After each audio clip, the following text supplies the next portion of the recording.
เนาะสบายดีพี่น้องสบายดียำแรงๆจ้ามื้อนี้ก็เข้าครัวเป็นอาหารแรงมื้อนี้เสร็จเมนูต้มไก่บ้านพี่น้องตอนนี้ดาวกะกำลังเตรียมชิต้มมาเครื่องใส่หน้าที่บันนี้ตากล้องเนื้อไก่ทำกับผักแล้วเรียบร้อยยำมาค่ะหน้าที่ทำออกที่บันนี้ค่ะไข่แล้วก็ข้าวขาอ่อนแล้วก็หัวผักบัวข้าวสารเพื่อเพิ่มความนัวพี่น้องใส่เกลือใส่น้ำปลาแล้วจะใส่เนื้อไก่เลยเพราะว่าข้างหมอไว้เต้หึงจนหมอสิบกเลยเผื่อคั่วไก่แล้วเผื่อผักตอนไก่นี่ใส่เนื้อไก่ลงไปแบบจุกๆตอนนี้ใหญ่พี่น้องแจ่วได้สับอันนี้มาพริกเฮาหมกเอาโคมไปเยื้องเก็บหมักพริกเด้อหมกในแจน่ะนี่ค่ะตัวหมักพริกนะคะมาเห็ดแจ่วปัดพริกเด็บค่ะใช่ตับได้แม่ต้มเลยวะตับมันนี่เจ้ากินตับมันกระลำน้ำกินตอนมันเอาเนาะ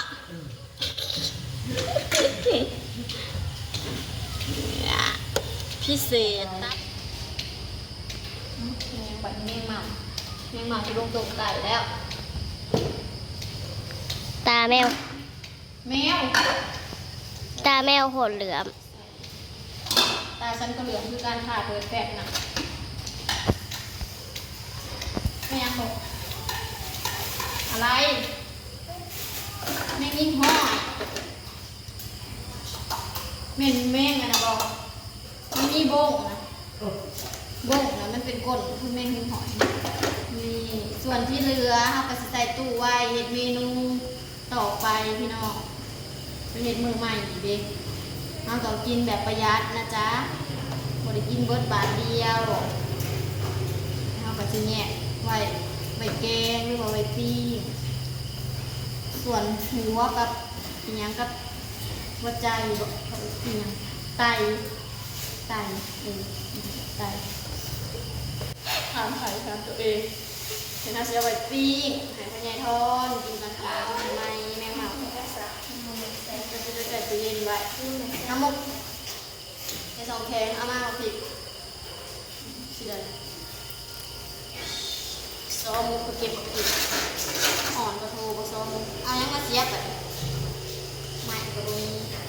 เห็ดแจ่วพริกดิบพี่น้องแจ่วพริกดิบแจ่วกระเดกนี่ละจ้าหมูตุ๋นไก่หอมตุ๋นไก่จะไปมะขามอ่อนพี่น้องมาได้เงี้ยค่ะ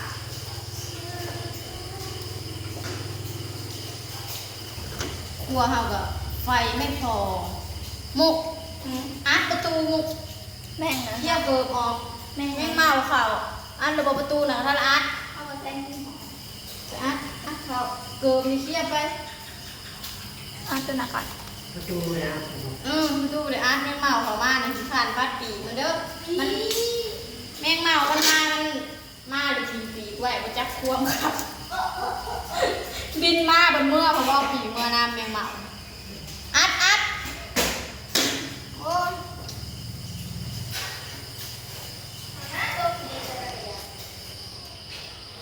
เร็วๆค่ะหญิง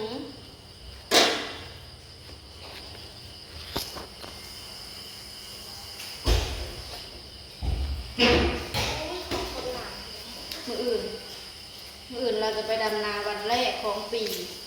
ไปดำนาซอยไอบอยพี่น้องไปดำนาซอยหัวหน้าก็เดี๋ยวเราจะไปหากินขนมอันนี้แค่เป็นงานใส่ไม่เมาแม่นอัดเบิร์ดเลยพอไปมันใส่บัวอันนี้ครับหอมมากเลยซอมุก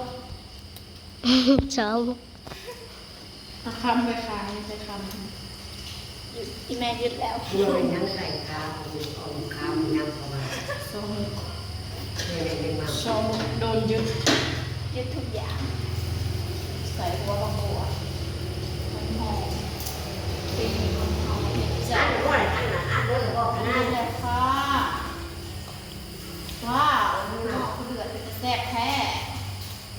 เขามีเลยนะนะกระเทียมเบิร์ดบริษัทหัวกระเทียม เมนูนี้เป็นบริกินจะลืมข้าวแล้วลืมข้าวแล้วเมนูนี้นะวันนี้หมอดำเบิร์ดสอบมุกล่างหมอกรุณาทูด้วยนะเอาชิ้นเล็กทูหน่อยเด้อ บูเมนถามใจเด้อ อันนี้มันนั่นนี่ไพ่มันผ่ามันหมักดูด้วยแล้วมันลุกมันเตยล่างหมอกับบร้อน ทำดีลา ล่างหมอกับบร้อนอ้าวรอเดือดอีกก่อนน่ะมันก็ตื่นอีกเนาะคุณยายทอดหมักสดน่ะไก่ของเฮากับซุกแล้วพี่น้องพร้อมเสิร์ฟเด้อจ้ามากินข้าวแรงน้ำกันยังห่อนเป็นอายทวนๆอยู่ต้มไก่ใส่หัวขาอ่อนใส่ใบมะขามอ่อนพี่น้องนี่แบบยั่วๆเลย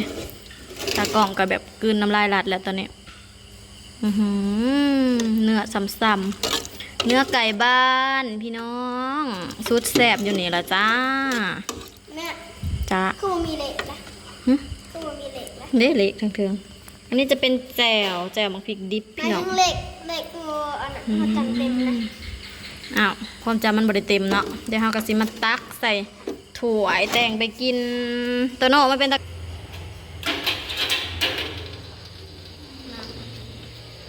พี่น้องใส่มะขามไปกิน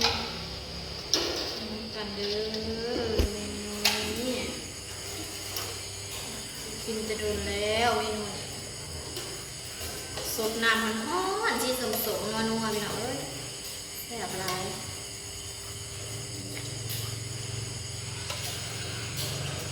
หนังหัวขาอ่อน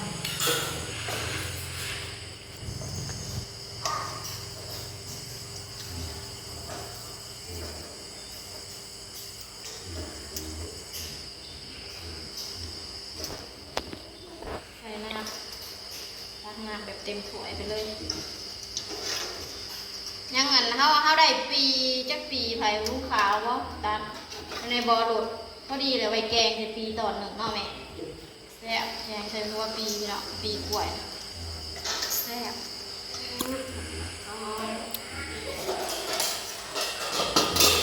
พื้นไฟกับยังบ่ได้อันนั้นยังบ่ได้ต่ออีกเนาะเบิดเรือนเรือนไฟต่อไฟแต่2 ดอกดอกข้างในของน้ำก็คือแบบใส่ปลั๊กเสียบเอาเลยในบ้านเราเลยมาต่อให้เบียกลายที่เราคนคนเดียวเนาะใส่ไปก่อนไปพี่น้องอยากกินนมผัก ข่าวว่า ผักพี่น้องตอนนี้คุณแม่ก็พร้อมแล้วพร้อมกินไก่คุณมาจิคาร่ำเนาะกับบริคาร่ำและแนวแสบซับมาพี่น้องมากินข้าวน้องกันไปหน้าคนบนเลยห้อนพี่น้องบรรยากาศ อ้าวนั่งตั้ง เป็นพัดลมเนี่ยห้อนพระเจ้าพระองค์กินพัดลมมาไปเลยมาบอกนั่นเหรอ นี่เห็นมะนาวก็ดีกู สบายดีป้าลุงก่อน คนละ สบายดีป้าลุงป้าลุงกินข้าว